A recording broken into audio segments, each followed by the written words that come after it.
Chittagong Cox's Bazar মহাসড়কর Fatia খমরমুনশিহাট এলাকান Miji আকান eagle বাস ও pickup ভ্যানের মুখোমুখি সংঘর্ষে ৪ জন আহত হয়। সোমবার ২৭শে জুলাই রাতে 11:30টার দিকে এই দুর্ঘটনাগান ঘটে।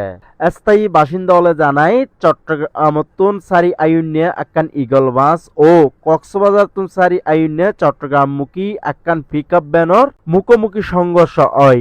এই ঘটনায় পিকআপ ভ্যান চালক সহ ৪ জন আহত হয়। আহতরা ওইলদি পটিয়া উপজেলার এলাহাবাদ এলাকার সালামাতুর ফুয়া আলম শের, বান্দরবন জেলার মেম্বারপাড়া এলাকার জামাল উদ্দিনুর ফুয়া আবিদ হাসান ফাহিম, চন্দনেশ উপজেলার গাছবাড়িয়া এলাকার আহমদ হুসেনের ফুয়া রুকন, একই উপজেলার পলাশপাড়া এলাকার সাইফুদ্দিনুর ফুয়া মোহাম্মদ বাবুল। ঘটনার খবর পাইয়ারে পটিয়া ফায়ার সার্ভিসের স্টেশন মাস্টার রাজেশ বড়ুয়ার নেতৃত্বে উগ্র দল ঘটনাস্থলত পৌঁছি আহতলরে উদ্ধার করে পটিয়া উপজেলা স্বাস্থ্য কমপ্লেক্সত পাঠায়।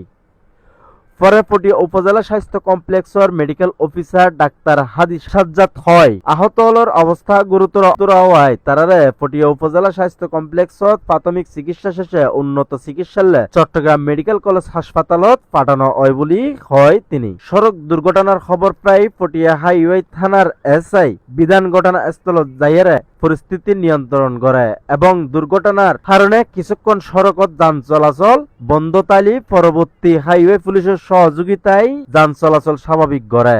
তবে দুর্ঘটনার সঠিক কারণ এখনো পর্যন্ত জানা না যায়। এই বিষয়ে তদন্ত আইনগত ব্যবস্থা লইবের কথা জানাই হাইওয়ে পুলিশ।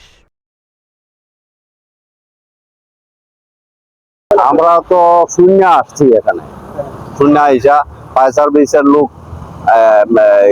যারা অসুস্থ এদের হাসপাতালে পাঠাইছে।